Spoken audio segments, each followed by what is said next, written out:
There's a couple of updates. As people know, at the end of January, I went to Switzerland at the invitation of some local groups there to do a couple of teachings about Palestine. These were going to be just very chill events, one on a Saturday and one on a Sunday.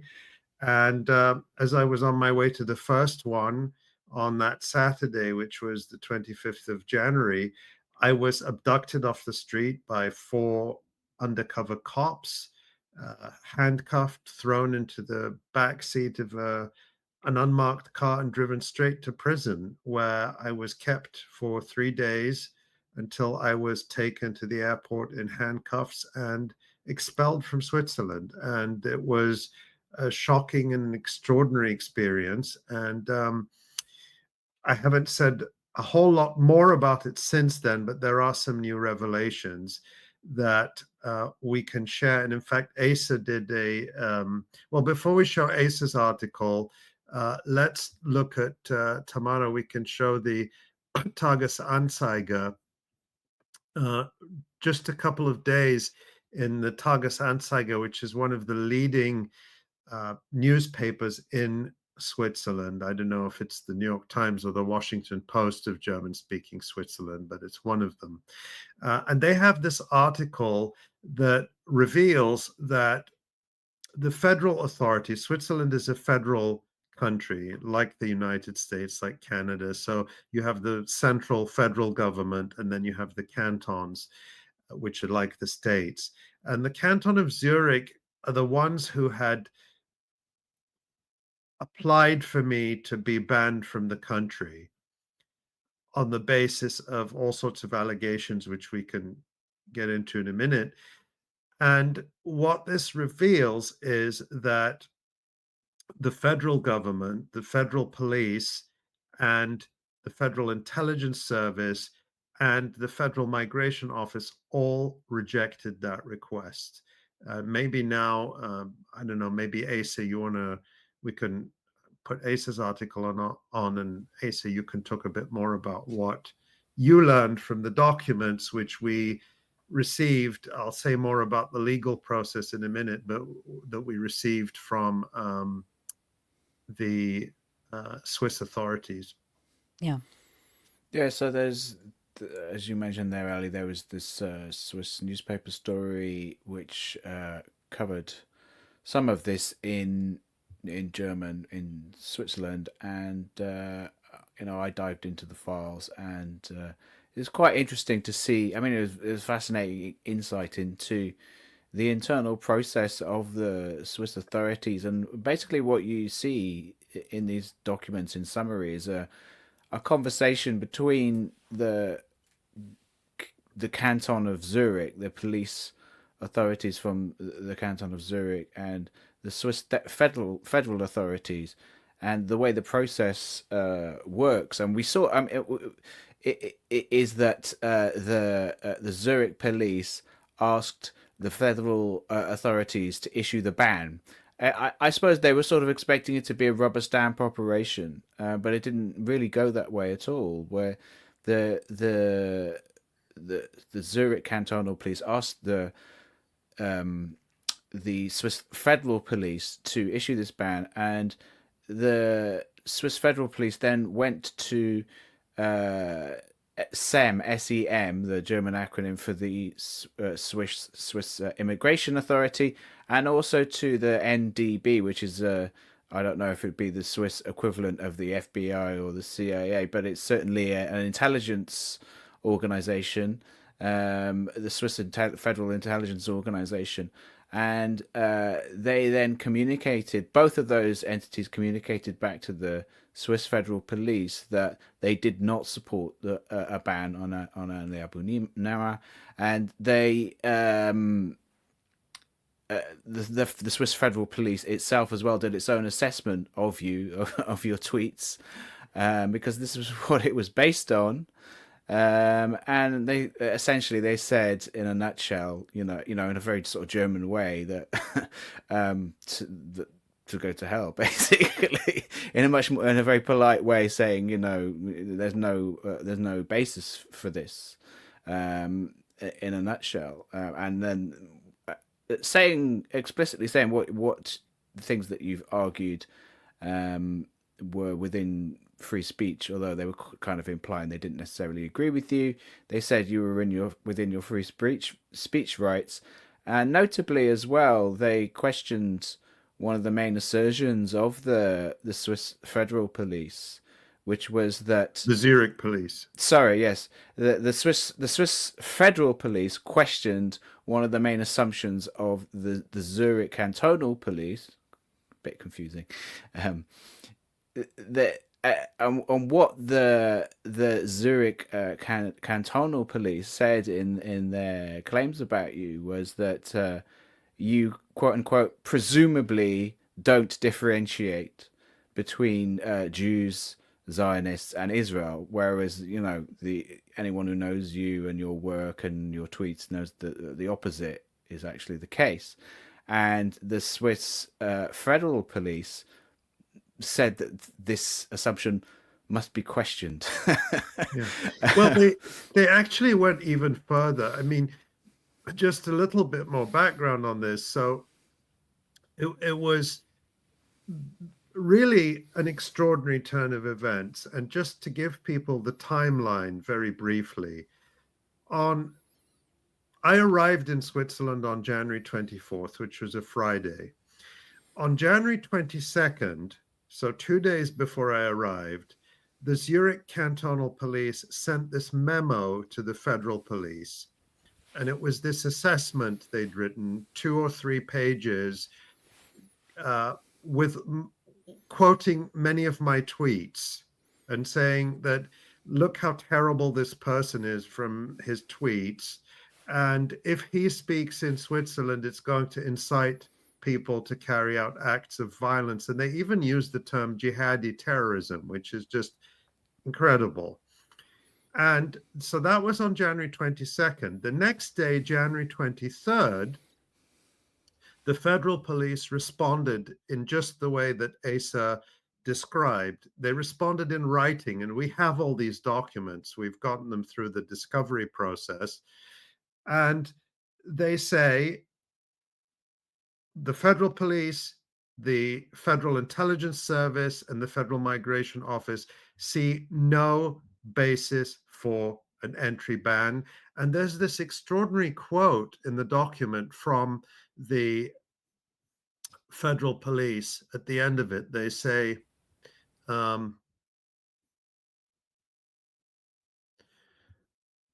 it is the task of the state not merely to tolerate the guaranteed pluralism of opinions, but to protect it. As long as no concrete violent extremist activities threaten the security of Switzerland, no entry bans can be issued under the authority of FEDPOL. So that's what they said in the response to the Zurich Cantonal Police, that Ali Abunimah, you may not like what he says, but he's exercising his right to free speech, and our job is to protect it. That was on January 23rd. I arrived in Switzerland on January 24th. My flight got in around just before 2 p.m. in the afternoon. And then what happened next, Asa, that day? Yeah, this is one of the really interesting aspects of these files, and something that was I actually suspected while it was happening and was in the process of happening. I mean, after we saw the NZZ article, which is another Swiss newspaper, before you were arrested, which was kind of a hit job on you, I suspected that they would try to ban you after the fact, do like a sort of post retrospective ban on you, and trying to ban you from entry after you'd entered. And these documents that we got do confirm that, because we don't know exactly when the ban was issued, but we do know that we do have an email from the Swiss. So to continue the story of what I was saying before, the Swiss, after the Swiss federal authorities rejected the cantonal police's request for the ban on you, the Swiss, the Zurich cantonal police went back to the federal authorities the next day in an email, and they claimed that they basically they were kind of reiterating their request, even though it had been rejected. And they said in an email to the federal police that your speaking event was, quote, likely to stir up listeners or the local environment to such an extent that a severe risk to security might be concretely caused by misled individuals. We request once more that an entry ban against Ali Abunimah be issued. But we know for a fact, because that email is dated, and emails always have a timestamp on them, that request came after you'd landed in the country. And they Yes. may not have realized this, but we know, so therefore logically the ban must have come after that.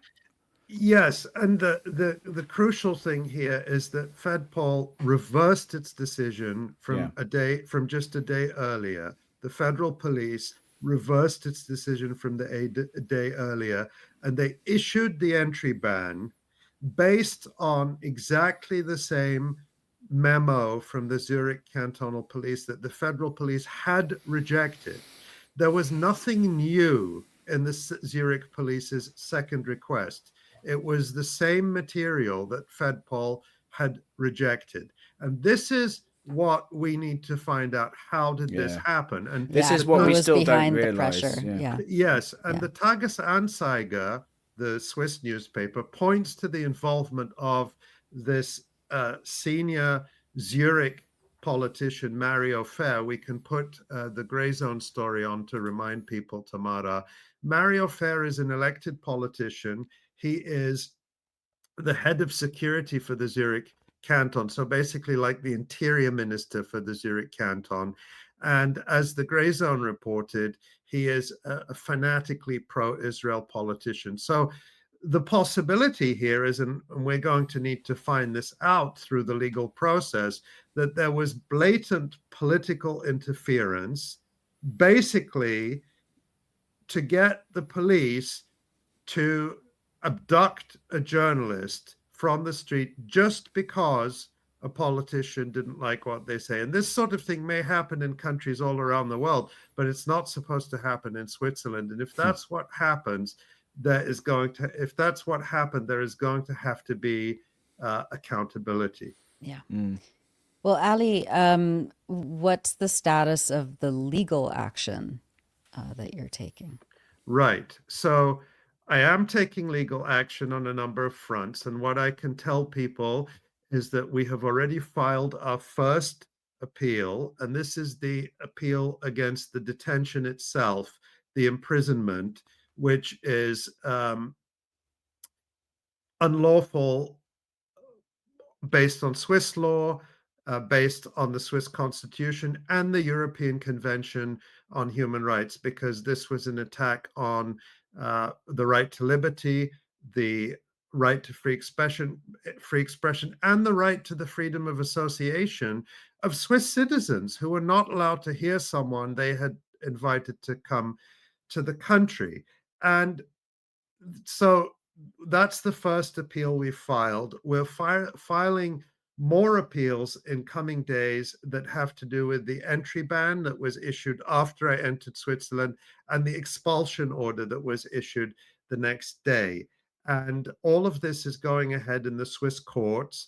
And there are going to be other cases that will be filing that, to use the Abba word, more in the line of offensive legal action to find out the truth and to stop this happening again. This is the point of this legal action for me. I'm not going to really get much out of it. It's not like there's going to be, a huge. I know my lawyers don't like me saying things like this. Don't prejudge anything. But for me, the key point is accountability and to protect the right to free speech and to stop this happening again, because it's happening in a context where we're seeing a crackdown across Europe and North America. We know how Asa's home was raided, his devices were confiscated.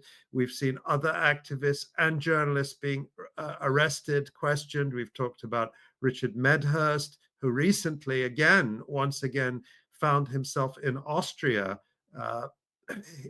being detained and questioned and having his devices confiscated by police in Austria, apparently, possibly on behalf of the British government.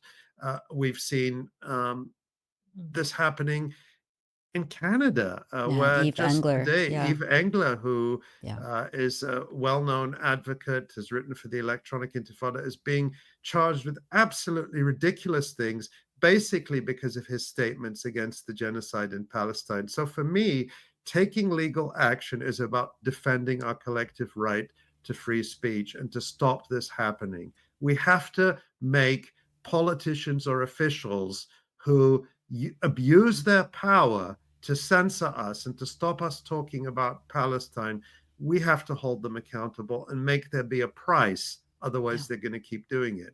yeah. And there is a way that our listeners and viewers and readers can also get involved. Can you talk a little bit about that? Well, a lot of people have asked me, so I want to talk about this. We have legal action costs money. People know that. And so we have set up a crowdfunding site where people can find out how they can help.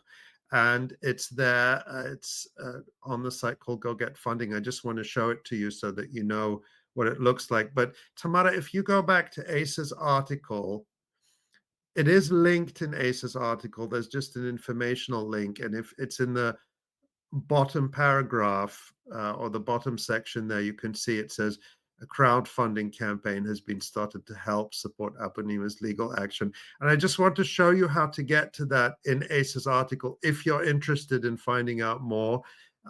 If you want to take part in that, you can. It's not the same link as the donate link at the top of the Electronic Intifada page or on the bottom. You'd have to go to the link in the text of the article. I just want to point that out. So if you're trying to find that way, because these things are separate, and